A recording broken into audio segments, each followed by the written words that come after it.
नमस्कार दोस्तों, हमारी आज की कहानी है महारानी जी किचन में नहीं छत पर परपंच कर रही होंगी। चाय नाश्ता खा पीकर खत्म हो चुका था। अर्चना बर्तन समेट कर ले जा रही थी। बाकी सभी लोग ड्राइंग रूम में पसरे पड़े थे।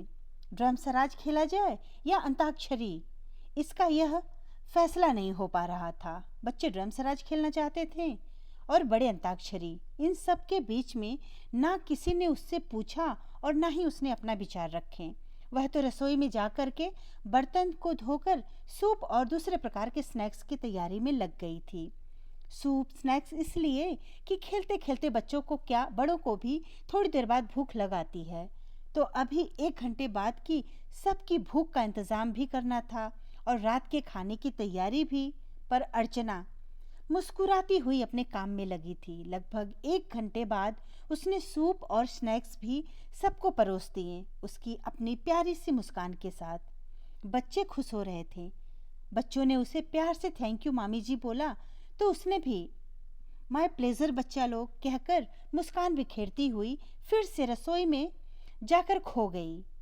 कुछ ही देर बाद एक बच्चे को प्यास लगी तो वह चिल्लाए, मामी जी पानी। ऐसा 2-3 बार बुलाने पर भी जब वह नहीं आई और कोई पानी लेकर आने के लिए, हिलने के लिए भी तैयार नहीं हुआ, तो सुरेश बोला, शायद सुना नहीं होगा, तुम लोग खेलो, पानी मैं लाता हूँ। सुरेश रसोई घर में पानी लेने पहुंचा तो अर्चना वहां नहीं थी। सुरेश पानी लिया बाहर आ गया। तभी बुआ जी बुरा सा मुंह बनाकर आंख मटकाते हुए बोली, नहीं थी ना रसोई में महारानी जी, बहन से बातें कर रही होंगी। सुरेश आश्चर्यचकित होकर उन्हें देख रहा था और सोच रहा था कि वह तुम्हारे घर में सुबह से शाम तक काम कर रही है बिना चेहरे पर एक सिकन लाए, और उसके बारे में ऐसी बातें। फिर चेहरे पर बिना किसी भाव के बोला, अच्छा फोन पर बात कर रही होगी। अरे फोन पर नहीं, छत पर होंगी, दिन भर के प्रपंच बतिया रही होंगी। जब देखो तब मुंह ही बना रहता है। करती क्या है सारा दिन? कौन सा ऑफिस जाती हैं कि थक जाती हैं?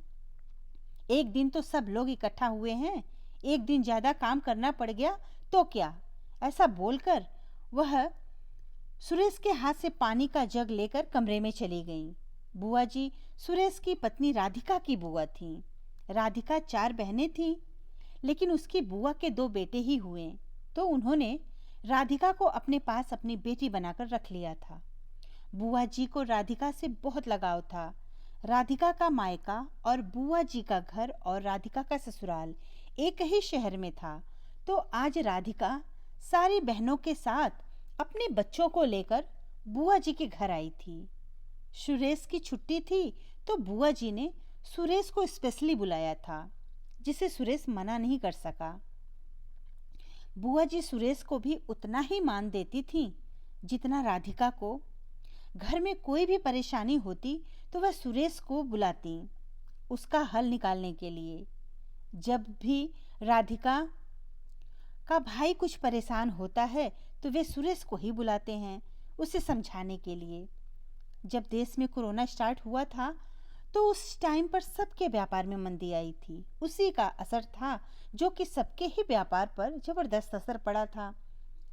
सुरेश का साला भी कुछ परेशान था और अर्चना साले साहब मतलब राधिका के भाई प्रवीण की पत्नी, बुआ जी की बहू, बुआ जी जिसे बेटियों, पराई बेटियों मतलब भाई की बेटियों में बहुत प्यार करने वाली बुआ जी ने अर्चना को अपनी इच्छाओं उपेक्षाओं के बोझ के तले दबा दिया है। सुरेश मन ही मन सोच रहा था कि उसका रिश्ता इस घर में करवाकर मैंने कुछ गलत तो नहीं किया। फिर सुरेश छत पर गया। वहां अर्चना उस दिन की तरह ही चांद से बातें कर रही थी। अजीब है ना, आज फोन के जमाने में भी चांद से बात करना। शायद बातें अभी शुरू ही हुई थी। वह बोल रही थी, दीदी क्या ससुराल हमेशा हमारे लिए पराया ही रहता है? आज सब लोग आए हैं, आपस में बातें कर रहे हैं, खेल रहे हैं, पर मुझे किसी ने साथ बैठने के लिए नहीं कहा। मेरे पति भी मेरी जरा भी नहीं सुनते हैं। मैं कहती हूँ यह थोड़े दिन खराब हैं गुजर जाएंगे, पर यह सोच सोचकर अपना बीपी बढ़ा लेते हैं।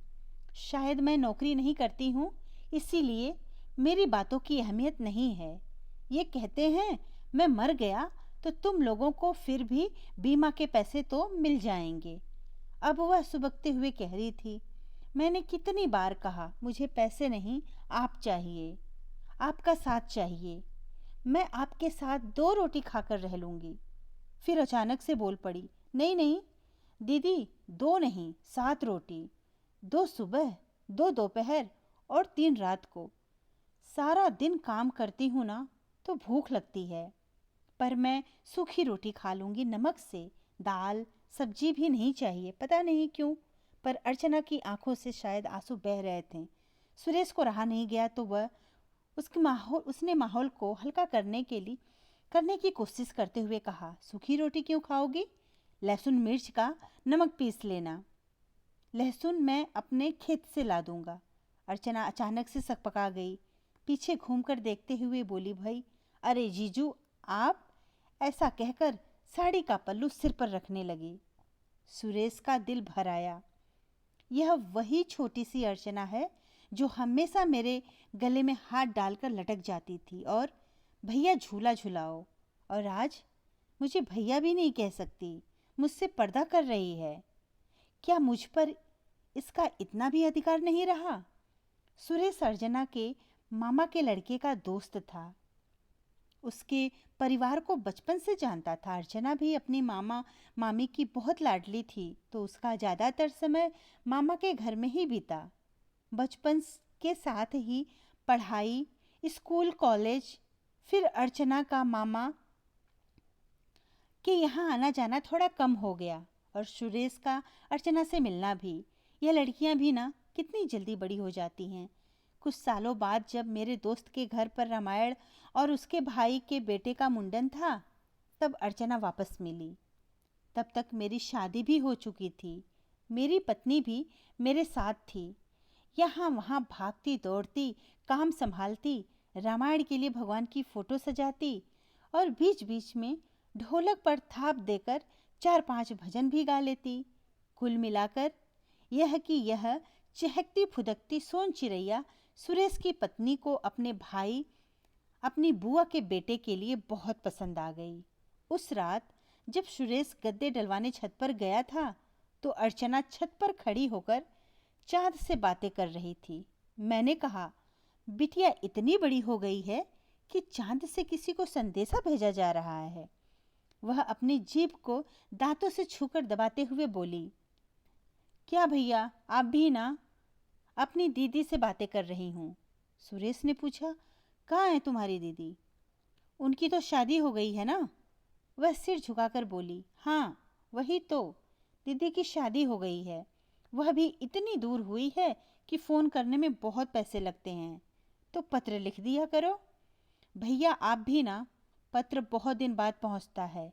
ऐसे यहाँ चाँद को बोला, वहाँ दीदी तक बात पहुंच जाती है। वह इस विश्वास के साथ बोली मानो उसकी बातें उसकी बहन तक पहुंच ही जाती हैं।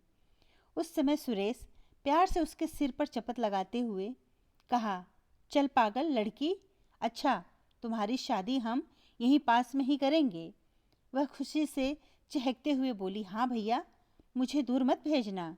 ऐसा कहकर वह मेरे गले से लटक गई। भैया झूला झुलाओ। सुरेश बोला, पागल, अब तू बड़ी हो गई है और भारी भी, छोड़ मुझे, मेरी गर्दन टूट जाएगी। वह शर्माते हुए हट गई। यह वही लड़की है जो आज मुझसे पर्दा कर रही है। वह वहाँ छत पर मुझे देखकर सकुचा गई थी। फिर बोली, भैया जीजू, अरे नहीं नहीं, आपके यहाँ का लहसुन नहीं, इतना सा मरा मरा होता है, मेरे नाखून दुख जाते हैं। तभी सुरेश उसके हाथों की तरफ देखा। वह हमेशा उसके हाथों को देखकर बोलता था, बिटिया तुम यह ना बहुत अच्छा की हो कि नाखून बड़े बड़े रखी हो। कोई तुमको परेशान किया तो उसके 1/4 किलो मांस तो तुम अपने नाखून से नोच ही लोगी। और अभी उसके नाखून पूरे घिसे हुए थे, शायद बर्तन मांज मांज कर। सुरेश कुछ बोल नहीं पाया। फिर उसने कहा, जीजू से पहले तेरा भैया हूँ, तू मुझे भैया ही बोला कर। वह आंखों में भर आए आंसुओं को छुपा कर बोली, शादी के बाद सब बदल जाता है। आपकी पसंद नापसंद मायने नहीं रखती। यहाँ सबको मेरा आपको भैया कहना पसंद नहीं है। फिर मुस्कुराते हुए बोली, क्या फ़र्क पड़ता है, जीजी जीजू कहूँ या भैया, रहोगे तो आप मेरे भैया ही। सुरेश ने कहा, अब तो मोबाइल का ज़माना आ गया है, अब तो तुम अपनी बहन से जब चाहो तब बात कर सकती हो। अब चांद की क्या ज़रूरत है। वह सिर झुकाकर बोली, हर बात तो हम हर किसी के साथ साझा नहीं कर सकते हैं ना, और चांद के साथ साझा करने से मन भी हल्का हो जाता है और किसी को पता भी नहीं चलता है। सुरेश सोच रहा था, कैसा इन दोनों पति पत्नी का रिश्ता है, जहाँ मन की बातें साझा करने के लिए उसे आज भी बहन या चांद का सहारा लेना पड़ता है। हम इंसान भी ना। सुरेश उसके सिर पर हाथ फेरकर धीरे से नीचे आ गया। सुरेश नीचे आते ही अपने साले को बाहर वॉक करने के लिए ले गया और समझाते हुए कहा कि माँ का लाडला बेटा होना अच्छी बात है। बहुत अच्छे बेटे, बहुत अच्छे भाई के साथ साथ अच्छे पति भी बनो। तुम्हारे परिवार में अर्चना के साथ सिर्फ काम वाली सा नहीं, घर के सदस्य सा व्यवहार करो। जब सब खेल रहे हैं, मिलकर बात कर रहे हैं, तो उसका भी अकेले किचन में खटना गलत है। परिवार के लोग साथ बैठकर खेलते खाते हैं तो उन्हें काम भी मिलजुल कर करवाना चाहिए। साले साहब, मैं उसे बचपन से जानता हूँ। हमेशा चहकने मुस्कुराने वाली लड़की आज एकदम शांत बेजान सी पति के होते हुए भी चांद से अपनी बातें कह रही है। बताओ, यह बात मेरी समझ में नहीं आई। उसकी इज्जत और आत्मसम्मान बनाए रखना तुम्हारा फर्ज है। बाकी कामों की तरह अपना यह फर्ज भी अदा करो। मुझे माफ़ कर दीजिए जीजा जी, ऐसे तो मैंने कभी सोचा ही नहीं, पर मैं आगे से ध्यान रखूंगा, बल्कि आज से ही। धन्यवाद दोस्तों, कहानी अच्छी लगी तो लाइक और सब्सक्राइब ज़रूर करिएगा।